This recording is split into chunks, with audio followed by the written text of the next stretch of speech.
The record was 37 pages long, and the arbiters of the conclave had read every word of it 3 times before they understood what they were actually looking at.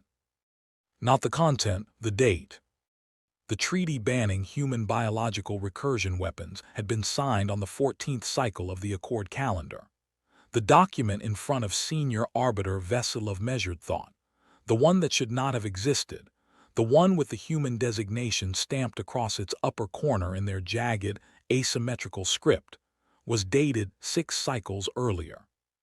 6 cycles before the ban. 6 cycles before anyone in the conclave had known what to ban. She set the document down very carefully, the way you set down something you suspect might be hot, even though it is not giving off heat yet. "Where did this come from?" she asked. No one in the chamber answered immediately. That, she would later decide, was the first warning. The Keth-Varol conclave had governed interstellar civilization for 400 years by the simple mechanism of being the only species capable of governing it. Not through military dominance. The conclave had moved past that particular phase of development centuries ago, the way a person grows past needing to shout in every conversation. They governed through architecture. Through the patient construction of systems so thorough, so deeply embedded in the infrastructure of 47 civilizations, that disagreement with the conclave was less like rebellion and more like disagreeing with gravity. They had encountered humanity 11 years ago. In those 11 years, every model the conclave possessed for predicting civilizational development had been revised at least once. Most had been revised 4 times. 2 had simply been deleted because no revision could make them accommodate what the humans kept doing. The first mystery was what humans called the recursion program. The second mystery was why they had stopped talking about it 6 cycles before the ban. The third mystery, the one that kept Senior Arbiter Vessel of Measured Thought awake during her rest cycles, that made the bioluminescent patches along her neck go dim with the Keth-Varol equivalent of unease, was the document on her desk. Specifically, if humans had invented the recursion program 6 cycles before anyone knew to outlaw it, what had they been doing during those 6 cycles? And what had they invented in the 8 cycles since? To understand what the conclave had outlawed, you have to understand what it cost them to admit it needed outlawing at all. The Keth-Varol did not ban things. Banning implied that something had emerged from outside the framework they controlled, which implied the framework had gaps, which implied the conclave was not, in fact, as total as it presented itself. Instead, the conclave issued civilizational guidance adjustments, which accomplished the same function while maintaining the comforting fiction that everything had been anticipated. They had issued a civilizational guidance adjustment banning human biological recursion weapons. They had done it in emergency session, which had not happened in 60 years. They had done it unanimously, which had not happened in longer than that. Every species in the conclave had voted. Every species except humanity, who were not yet full members, and whose representative, a quiet woman named Dr. Yale Oren, had sat in the observer's gallery and watched the vote with an expression that the conclave's behavioral analysts had later described in 3 different ways, none of which agreed with each other. One said she looked relieved. One said she looked like someone watching a performance they had already seen. One said, in a report that was flagged and nearly suppressed, the human representative appeared to be waiting for something other than this vote to finish. Dr. Oren had left the gallery before the final tally was read. No one had noted where she went. This was the 4th thing that should have been a warning. Vessel of Measured Thought had been assigned to humanity because she was the best the conclave had. 40 years of civilizational analysis. 17 first contact adjudications. A mind that her colleagues described as a trap, not in the predatory sense, but in the mechanical sense, meaning that things that entered it rarely left unchanged. She had spent 8 cycles studying humans before concluding that she had been studying the wrong things. They lie, she had told her junior analyst, Preenov careful steps on the third cycle of her assignment. All civilizations misrepresent, but humans lie to themselves, functionally, deliberately, and it seems to work. Preen had processed this. You mean they believe their own misrepresentations? No, that would be delusion. I mean they know the misrepresentation is a misrepresentation, and they make it anyway, and the act of making it changes their behavior in useful ways. She had paused. They call it hope. Preen had filed this under psychological anomalies, which was the largest file in his entire database. That conversation had happened before the recursion program was discovered, before the emergency session, before the document on her desk. She kept returning to it now because she was beginning to think she had misunderstood what she'd witnessed. Not that the conclusion was wrong, that the example was wrong. Hope wasn't the behavior she should have been studying. She should have been studying patience. The biological recursion weapons had been discovered almost by accident. A conclave inspection team visiting the human colony on Meridian 7 had noted an anomaly in the local agricultural substrate. Nothing alarming. The humans had been doing aggressive terraforming there for 3 years, and anomalies in the substrate were routine. But this particular anomaly had a structure, a recursive one, meaning it built on its previous iteration to generate the next iteration, and each iteration was more complex than the last. When the conclave's lead biological analyst, a Farron named Quilvatsorts Rivers, had modeled the progression 12 iterations forward, she had stopped the simulation. Then she had run it again. Then she had called Vessel of Measured Thought, which was not standard protocol, and had said, I need you to see something, and I need you to not ask me how I'm feeling about it until after you've seen it. What she had seen was a biological cascade, self-improving, self-replicating, environmentally adaptive. The kind of weapon that didn't need to be deployed, it needed only to be started. Left alone for long enough, the simulation suggested, it could restructure the biosphere of any planet without requiring further human intervention. They built this, Vessel of Measured Thought had said. They grew it, Quilvatsorts Rivers had corrected. There's a difference. They set conditions. The substrate did the rest. Why? There had been a long pause. Their stated purpose was agricultural yield optimization. And the actual purpose? We don't know. We found it in an agricultural facility. Quil, the name had come out shorter than she intended. If this is agricultural, why does iteration 12 collapse the nitrogen cycle of any planet it reaches? No answer had come. That was the last time Vessel of Measured Thought had asked a question, and received silence as the only available response. It would happen many more times after. The emergency session had moved quickly by conclave standards, which still meant it took 19 days. 19 days in which the conclave had done everything right. They had contained the site.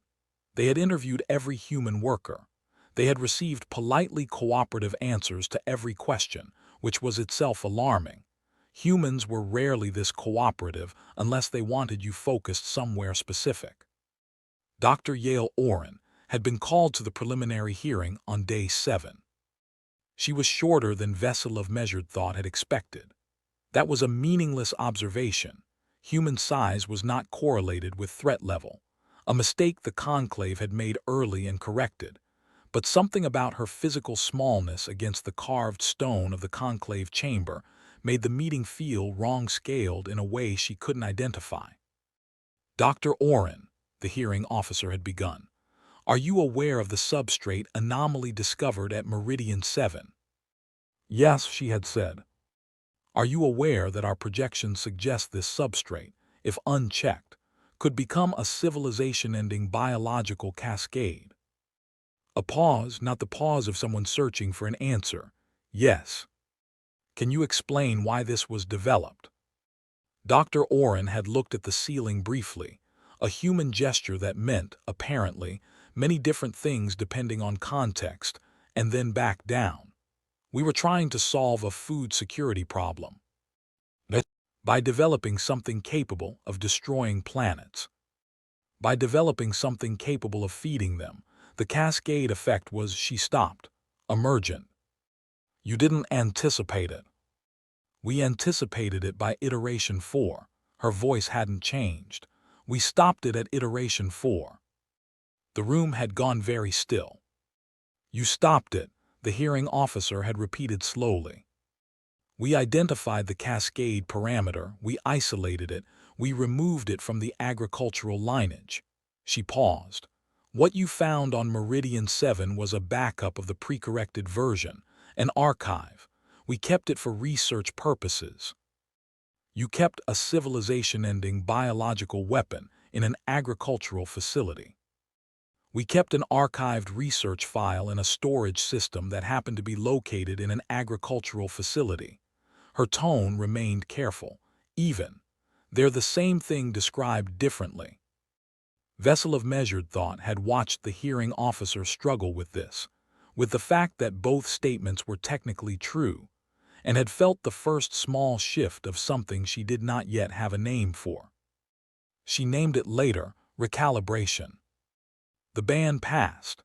The Conclave outlawed biological recursion weapons across all 47 member civilizations and, by provisional extension, across humanity, pending their full membership application. Every known instance of the substrate was to be surrendered within 40 cycles. Humanity complied immediately, fully. Every archive, every sample, every research file submitted ahead of schedule. Vessel of Measured Thought had stared at the compliance report for a long time. Complete compliance, perfect cooperation, not one delay, not one contested item. They're happy, Preen had said, puzzled. They're relieved, she had corrected. But even as she said it, she wasn't sure that was right either. There was something in the speed of it, the eagerness. The way Dr. Oren had looked in the gallery during the vote, the analyst who had said she was waiting for something else to finish hadn't been wrong. She pulled the Meridian 7 file again. She looked at it differently this time, not as a weapons analysis, but as a timeline. The substrate had been initiated 3 years ago. The agricultural facility had been established 4 years ago. The facility had been established 1 year before the substrate was introduced. 1 year of building the space, then 1 year of running the program, then 2 years of. She stopped. She counted again. Preen, she said, without looking up. What was humanity working on in the year before they established the Meridian 7 facility? He searched. Agriculture development programs across 6 colonies, standard expansion, terraforming on 3 sites, 1 notable research publication on. He stopped too. On what? Theoretical adaptive biological systems. He paused. Published 7 cycles ago.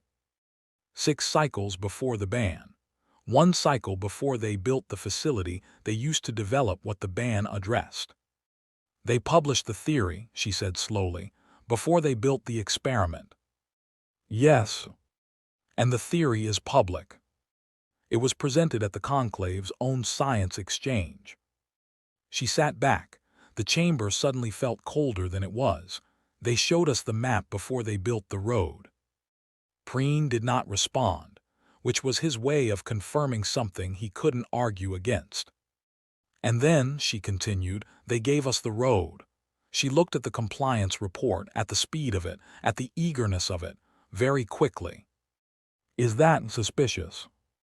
She picked up the document that had started all of this. The one dated 6 cycles before the ban. The one that wasn't a weapons file, wasn't a compliance report, wasn't an archive request. It was a patent filing. For something completely different. Preen, she said, get me everything humans have published in the last 6 cycles, everything, not the weapons research, the other research, the things we weren't watching.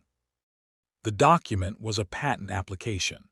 Human intellectual property systems were Byzantine and half the conclave found them philosophically incomprehensible, the idea of asterisk owning a thought. But they were public record, which meant they were legally accessible, which meant they had been filed with a deliberate choice to make them visible. The patent described, in language dense enough that it took Vessel of measured thought and 2 of her specialists 4 days to parse fully, a process they called resonant adaptive neural encoding, RANE. It wasn't biological, it wasn't a weapon, it wasn't agricultural. It was, as far as they could determine, a method for encoding information directly into the electrochemical structure of a living nervous system, not through surgery, not through implants, but through repeated environmental exposure to precisely modulated stimuli. Learning, but not learning the way any species in the conclave learned. This was learning that couldn't be taken out. Explain the distinction, she told her analyst. Conventional knowledge storage, biological or technological, can be accessed, copied, or removed. You can take a data crystal. You can scan a brain. You can, in sufficient distress scenarios, force disclosure. But RANE, if it works as described, encodes knowledge into the pattern of neural response rather than into stored memory. The knowledge isn't asterisk in the brain. It is the brain. The only way to access it separately is to destroy the brain. A pause, yes. She leaned forward, and humans developed this 6 cycles ago. The patent was filed 6 cycles ago. The foundational research, he hesitated. The foundational research publication was 12 cycles ago, before we established contact. The chamber went very quiet. Before contact, before the conclave had cataloged humanity, before anyone had thought to watch what humans were building. How many humans, she said with great care, could have undergone this process in 12 cycles? He ran the numbers. His bioluminescent patches went the dark, flat color that meant he was trying to say something he didn't want to say. Preen. Based on their population figures and the infrastructure requirements of the process, conservatively, he stopped again. Senior Arbiter, I need to flag that this estimate carries significant uncertainty. Give me the number. Approximately 4.3 million humans may carry RANE-encoded information. She did not move. What information? Unknown. The patent describes the asterisk process, not the content. 4 million humans carrying knowledge that could not be extracted, copied, or taken. Knowledge encoded not as memory but as instinct, as reflex, as the fundamental architecture of thought. You could no more remove it than you could remove the shape of someone's personality.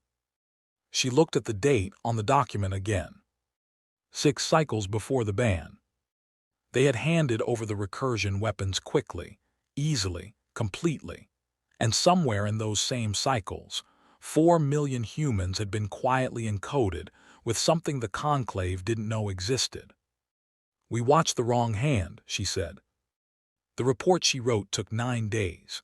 She wrote it 4 times because the first 3 versions read as alarmist, and alarmism in a conclave report was career death, and more importantly, alarmism was almost always wrong. Alarmism meant you had filled in the gaps between facts with your own fear. She was afraid of filling in gaps with fear because she was more afraid that the gaps didn't need filling, that the facts were already enough. She submitted it on the 42nd cycle after the emergency session.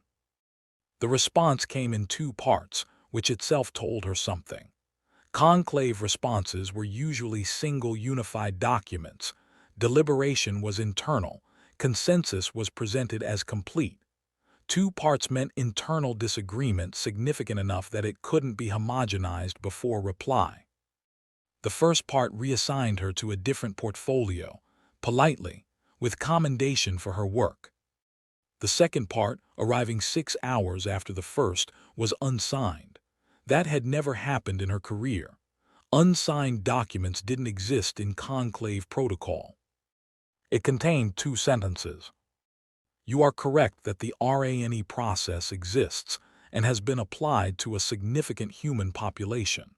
You have not yet correctly identified what the information is. She stared at the two sentences for a long time. Then she drafted a message to Dr. Yale Oren and requested a meeting. Dr. Oren accepted within minutes. They met in a neutral facility on the station above Meridian 7. Neutral meant not conclave space, not human space. A commercial platform. Busy. Loud by the standards of a dozen different species, which meant it was very loud by the standards of most and apparently comfortable by the standards of humans, who seemed to generate and exist within noise, the way other species existed within atmosphere. Dr. Oren arrived first, which Vessel of Measured Thought had not expected. She was already seated when the senior arbiter arrived, holding a cup of something hot, watching the dock traffic through the viewport with the specific quality of attention that meant she had been sitting there long enough to stop pretending not to watch. Senior arbiter, she gestured to the seat opposite. Vessel of Measured Thought sat. She placed the unsigned document on the table between them and said, "Did you send this?" Dr. Oren looked at it. Her expression did the thing that the behavioral analysts had disagreed about, the watching something you've already seen quality. "No," she said. "Do you know who did?" "I have an idea." "Dr. Oren." She leaned forward slightly, which was a Keth Varol gesture of serious engagement, not aggression. She wasn't sure Dr. Oren knew the difference and didn't care at this moment. "I need you to understand what I believe I am looking at. I believe humanity developed a biological cascade weapon, publicized the foundational theory, allowed the conclave to discover the application, surrendered it completely, and used the time the conclave spent focused on that surrender to quietly encode millions of humans with information we cannot access." She paused. "I need to know if what I'm describing is correct." Dr. Oren set down her cup. "You're describing a magic trick." "Excuse me." "The thing in the one hand that you show everyone, the thing in the other hand that you don't." She looked out the viewport. "We didn't plan the recursion program as a distraction. That's not how it happened. We were genuinely trying to solve the food problem." A pause. "But we are the species that discovered how to use fire. We have never in our entire history encountered a capability we didn't immediately think about the military applications of." She looked back. The question the conclave should have been asking wasn't what the recursion weapon could do. It was why we were so comfortable losing it. The space between them felt different after that sentence. Charged somehow. The dock noise continued outside, indifferent. "What is encoded in those 4 million humans?" Vessel of Measured Thought asked. Dr. Oren was quiet for a moment. Not the pause of someone deciding whether to answer, but someone deciding how to answer something that resisted simple answer. "Have you ever," she said finally, "lost something you needed? Not wanted, needed. Lost it and had to go looking for it and found it somewhere unexpected. And then realized after you found it that you'd been looking in the wrong place the whole time, but the looking itself had taught you something the finding never would have?" That is a very human question. "Yes," she picked up her cup again. "Most of the useful things are." She didn't answer directly, but she was smiling in the careful, partial way of someone who has said everything they intend to say and is waiting to see if you're clever enough to hear it. Vessel of Measured Thought sat with the not answer for a long moment. Then something in it shifted. "What the information is. Not a weapon, not tactical coordinates, not codes or access keys, those could be obtained other ways." The unsigned document's second line suddenly meant something new. "You have not yet correctly identified what the information is." Not what kind of information, what the information is. Meaning, the anonymous sender thought she had fundamentally misunderstood the category. She thought about RANE again, encoding not into memory but into the pattern of neural response, into reflex and instinct and the shape of thought. You wouldn't encode data that way. Data was better stored in conventional systems. You would encode capability that way. You would encode a way of thinking. You encoded a way of thinking, she said. Something changed in Dr. Oren's expression, not confirmation, more like the door opening one more inch. 4 million people, Veselov measured thought continued slowly, following the thread. Not 4 million copies of the same information. 4 million people who now think differently. Who can't not think differently because it's not memory, it can't be removed or overwritten, it is the shape of their cognition. She stopped. What did you change? Dr. Oren was quiet for 3 seconds. Then, we looked at every civilization in the conclave, at what they were good at, what we were bad at, and we asked, what single cognitive change would make humans better at surviving in a galaxy where the rules are written by everyone except us? And we made 4 million people better at holding two contradictory things as simultaneously true. She set down the cup. Most species, when faced with a paradox, resolves it, picks a side. Humans do that too, usually, but these 4 million, she paused.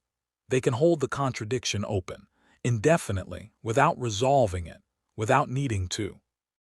Veselov measured thought sat with that. Why is that useful?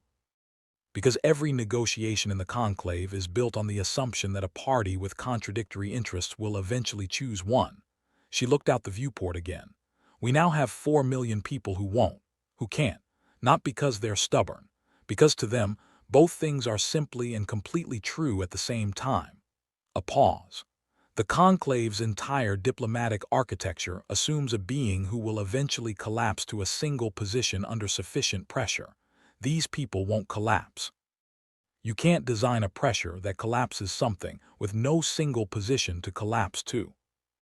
The silence that followed lasted long enough that the dock noise felt very far away. Veselov measured thought filed a second report, then a third. The conclave convened. Not emergency session, something quieter, smaller, and in some ways much more frightening. A closed formation of the 9 senior arbiters, no transcript, no observers. She was invited in. She sat at a table with 8 beings who collectively represented 400 years of civilizational management, and watched them work through what she had given them. The first response from the eldest arbiter was, "This is not a weapon." "No," she agreed. "It cannot be outlawed as a weapon." "No. Can it be outlawed as something else?" She had prepared for this question. She had prepared 3 answers. She gave none of them because sitting in that chamber, looking at 8 species who had spent 4 centuries building a system so complete that opposition to it was simply incoherent asterisk, she finally understood the thing she had been circling for 8 cycles. Humanity's advantage was not the recursion weapon, not RANE, not the 4 million cognitively modified humans. The advantage was that they had given the recursion weapon away. Freely, completely, ahead of schedule. And the conclave, trained by 400 years of dealing with civilizations that hoarded capability, had interpreted this as compliance, as weakness, as a species that didn't fully value what it had. They had never considered that a species might give something away precisely because it had already built something better, that the act of surrendering one capability might itself be a message, not of submission, but of position. We can afford to lose this. You should think about why we can afford to lose this. And then, while you're thinking about that, we'll do something else. It cannot be outlawed as something else either, she said finally. Because outlawing it would require demonstrating harm, and the only harm it causes is that it makes humans impossible to coerce through the mechanisms we've built every treaty on. The eldest arbiter looked at her for a long moment. Are you saying we have no legal mechanism to address this? I'm saying the legal mechanisms we have were designed by us to address problems defined by us. This isn't a problem those mechanisms can see. Then what is it? She thought of Dr. Oren on the station, of the partial smile, of the door opening one more inch, of the fire. "It's a preview," she said. The closed formation met 4 more times. No transcripts, no observers.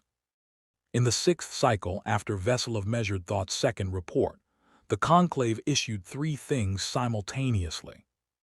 An invitation for humanity to accelerate their full membership timeline. A restructuring of the treaty compliance framework, removing the provisions that had allowed them to demand surrender of research archives. And a third document, which was classified at the highest level and shared only with senior arbiters, a preliminary assessment of what other cognitive modifications the RANE process might be capable of. Drafted by the Conclave's own biological team after 4 months of work. The assessment concluded that the modifications performed so far were not the most significant modifications the RANE process could perform. They were the modifications that could be safely performed without restructuring the fundamental cognitive architecture of the host. The modifications that could restructure fundamental cognitive architecture were described in a separate subsection. The subsection was titled, in the clinical language of conclave documentation, Theoretical Extensions Not Yet Observed in Human Subjects, Risk Category Undefined. The word "yet" was not a typo. It sat there in the center of the page, small and precise and radiating implication. Vessel of Measured Thought read it 17 times. She thought about Dr. Oren's question, "Have you ever lost something you needed and had to go looking for it?" The looking itself had taught you something the finding never would have. 4 million humans who could hold contradictions open indefinitely were not the destination. They were a method of searching. They were how you looked for the thing the looking would teach you. She wrote nothing else. She filed nothing else. She sat for a long time in her office with the lights low, and the bioluminescent patches along her neck went through 3 cycles of color. Concern, recalibration, something the Keth Varel did not have a common word for, because they had never previously needed one. English had a word for it. She had encountered it in the linguistic exchange files. Humanity was granted full conclave membership 11 months later. Dr. Oren attended the ceremony. She was the same height she had always been. She held the same cup of something hot. She watched the proceedings with the same expression that 3 analysts had described 3 different ways. Vessel of Measured Thought watched her from across the chamber and thought, none of us were wrong about the expression. She was relieved. She was watching something she'd already seen. She was waiting for something else to finish. All 3, simultaneously, without resolving the contradiction. She wondered when Dr. Oren had undergone RANE. She wondered if she had undergone it at all, or if some humans were simply like this, capable of the simultaneous, the unresolved, the open, and the modification had been built to close the gap between those humans and everyone else. She would ask later, and Dr. Oren would give the partial smile and say, "Does it matter?" And she would realize sitting with that answer that she didn't know, which was exactly the point. The question didn't resolve, she held it open, it stayed open. She would wonder, in the months that followed, if she was developing the trait through proximity, the way a being develops an accent from prolonged exposure to a foreign language. She would wonder if that was also intended.